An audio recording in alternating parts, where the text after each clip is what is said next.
The Baltimore Orioles' worst nightmare might be becoming a reality, folks. Welcome into Bad for Baseball, the baddest baseball podcast on the internet, presented to you by Betway. I'm your host, Nicholas Playlog, joined alongside by Adam Peddle. Things are not going well right now for those Baltimore Orioles. The hopes were high walking into the regular season, and so far, things aren't doing great. We're going to break down what's going on with them. Before we do, please hit the like, smash the subscribe button. Let's immediately flash over to those MLB standings right now, folks. Obviously, the wins, the losses, they matter the most. And even though we are just in April right now, these are those wins and the losses that, might mean something come September if you are fighting for a wild card spot. And so far, they are not picking up enough in the win column. No, they're not. They're 6-9 to begin this season, and they haven't actually won a single series yet. They're 0-3-2 for this season, the two splits coming off a division rival, the Toronto Blue Jays. Yeah, not the start you want to see. And for me, it's all because, and I highlighted this on this channel months ago, and I said, look, the Baltimore Orioles love their offense, love the youth that they have, but the big problem that eventually is going to get to them one of these years is going to be that starting rotation.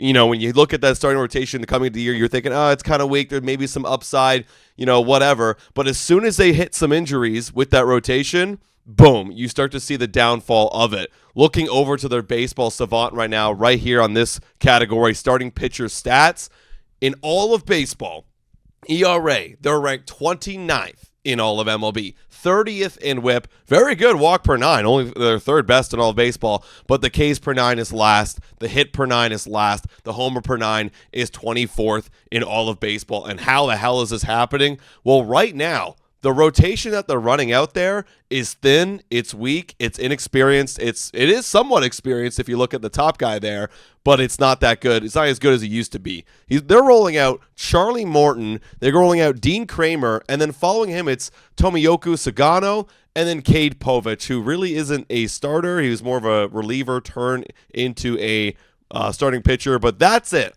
That's their four-man rotation, Nick. That's not a winning rotation by any means. No, it's not, right? And you look over at the offense. The offense is fine, and I do anticipate that the Baltimore offense will certainly get there. They're going to get Gunnar Henderson back sooner rather than later. Actually, he's back now. He's back now officially. So hopefully when he gets, hot, those numbers will start to go up. But it's just really difficult to compete when you have one of the worst, if not the worst, starting pitching staff in all of baseball. Even though your relievers are doing okay, they just won't be able to weather that storm for 162 games.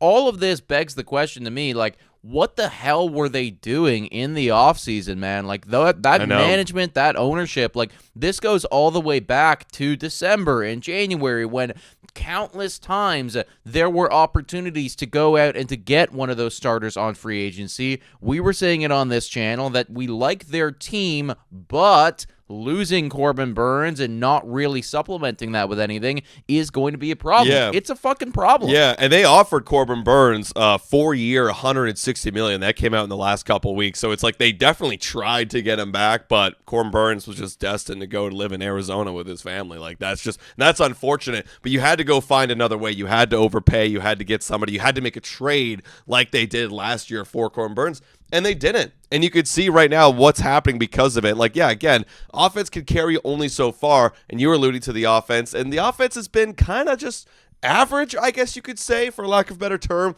this season. 16th in batting average, 18th in OPS, literally average in home runs, 15th in all of baseball. But, eventually they'll get cooking, but they're going to need absolutely their pitching staff to keep them into ball games. And again, just to further hammer down, look at the injured list right now for the Baltimore Orioles. They basically have their starting rotation on the injured list. Kyle Bradish down for Tommy John, 60-day IL. Zach Eflin, that was their opening day starter. He's on the IL now. And then you got Chase McDormand, Grayson Rodriguez, Trevor Rogers. That's literally 5 guys right there that you've got on the IR. So the Baltimore Orioles, you can win and lose seasons in the first 2 to 3 months, and to have your starting pitchers, most of them injured, and then the guys that are playing, like I was mentioning, you had Charlie Morton.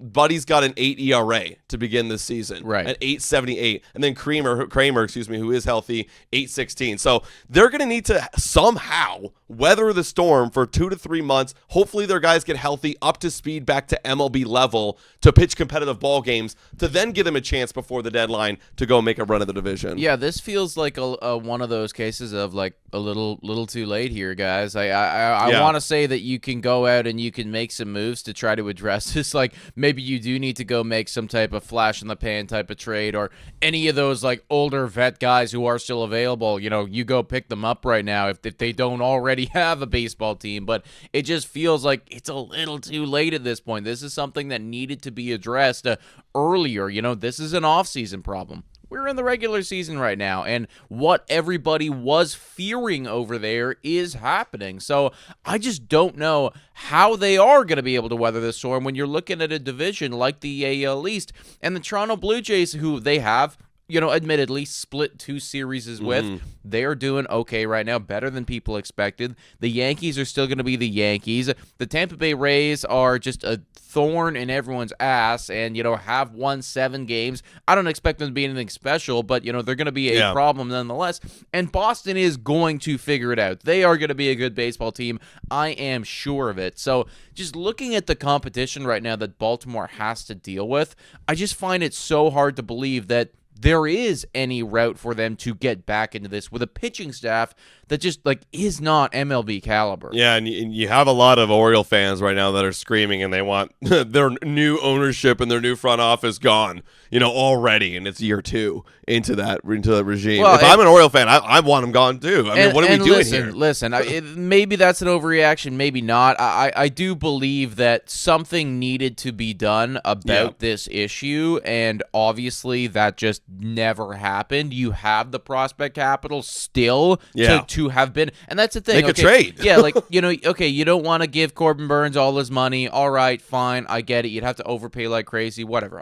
You know what? Maybe that's the route you want to take. Well, you had and you still have the prospect capital to have been able to go out and to make a deal for somebody like a Dylan Cease, for instance, or somebody of that caliber to come in and try to mitigate those losses. Yeah. Now, at this point, I do want to play devil's advocate. Would have, Dylan Cease coming in here, with all of these injuries, solve the problem? Well, he's off to a terrible start, too. He is off to a terrible start. So maybe not, but it's better than doing nothing, right? But it would have been something, and right now they're dealing with nothing. Yeah, exactly, right? So, man, look, they were on a trajectory to go and have a great, run, a great franchise, and there's still an opportunity there. They just need to have pitchers. The bullpen's great. Cano coming back, Bautista there. That's awesome. But they really do got to figure out that rotation. And you're right. I'm going to agree with you. It might be a little too late. Even though it is week 3, we're entering into the season.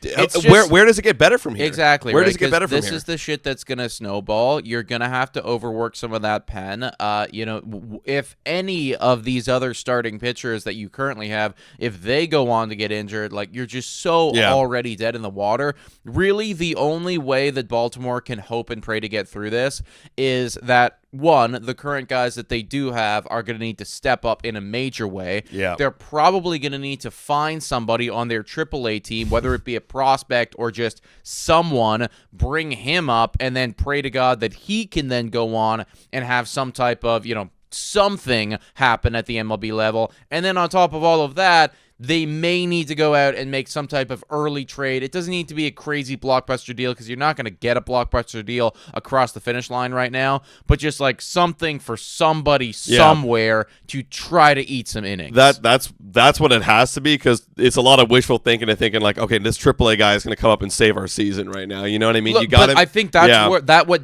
is honestly what needs to happen to save this problem. Exactly. You need more than just that. One AAA guy isn't going to save the team. You need to have that happen. You need to have a breakout from Sugano. Exactly. You need to have and another trade happen. So for all that to happen in the next month, that's a lot of hopeful thinking for these Orioles fans if they are out there thinking that. Because right now I'd be looking at who the fuck got us in this problem in the first place? Exactly, yeah. There's a lot of blame going around right now, and understandably so. Now, if you don't believe in these Baltimore Orioles bouncing back in any capacity, you could take them to have the worst record in all of baseball, folks. Now, I don't think that they're going to do that. I do still think there are worse baseball teams out there. And, I mean, that offense is still top tier. They're going to win some games just from the offense alone. but you could 300 times your money if you said that the Baltimore Orioles were to have the worst record in MLB. And then, of course, they have to go on and do so. So if you actually believe that this Orioles team is so far down bad, rock bottom, they are just going nowhere this year, 300 times extra money on Betway. Yeah, you could do that, guys. Click that link in the description or scan the QR code right here to download the app. Must play 19 years older. Please play responsibly. Now, there is another, lighter side of things.